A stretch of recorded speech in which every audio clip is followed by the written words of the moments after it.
Bagaimana kabar kalian? Tentunya luar biasa baik kan dan sehat selalu kan?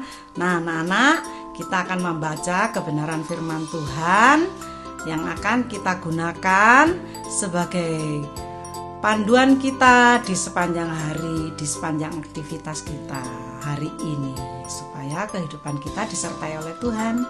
Yuk kita baca kebenaran firman Tuhan hari ini. Firman Tuhan hari ini yang harus kita baca terdapat di dalam Ulangan pasal yang ke-21 ayat 1 sampai 23. Dan hikmat Tuhan hari ini Tante ambil di dalam Ulangan 21 ayat 21. Maka haruslah semua orang sekotanya melempari anak itu dengan batu sehingga ia mati. Demikianlah harus kau hapuskan yang jahat itu dari tengah-tengahmu, dan seluruh orang Israel akan mendengar dan menjadi takut. Nah anak-anak,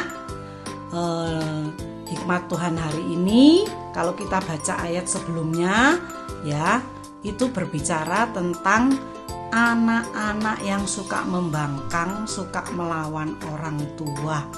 Ya, lihat pada zaman dahulu hukumannya sangat berat karena dia akan dilempari batu oleh orang sekotanya.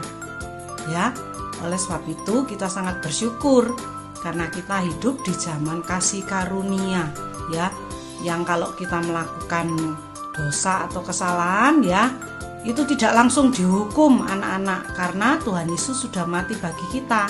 Tapi ingat, kita juga tidak boleh lakukan dosa lagi, ada pengampunan, lakukan dosa lagi, tidak boleh anak-anak, karena kita tidak akan mendapat bagian dalam kerajaan sorga kalau kita melakukan dosa terus-menerus. Oleh sebab itu anak-anak, kita bersyukur dan ingat ya anak-anak, melawan orang tua, membangkang terhadap orang tua itu tidak baik. Hal itu tidak menyenangkan hati Tuhan.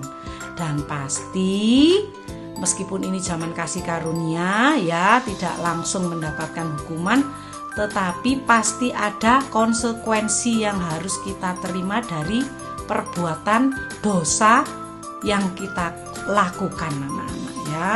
Kita akan mendapatkan hal-hal yang tidak baik ya, karena hal itu tidak menyenangkan hati Tuhan. Oleh sebab itu anak-anak, gunakanlah kasih karunia Tuhan yang diberikan kepada kita untuk melakukan hal-hal yang menyenangkan hati Tuhan. Kita menghormati orang tua, kita menyayangi orang tua, kita nurut. Hal-hal itulah yang menyenangkan dan menyukakan hati Tuhan, sehingga di sepanjang kehidupan kita selalu disertai dan diberkati oleh Tuhan. Oke anak-anak, sampai jumpa. Tuhan Yesus memberkati.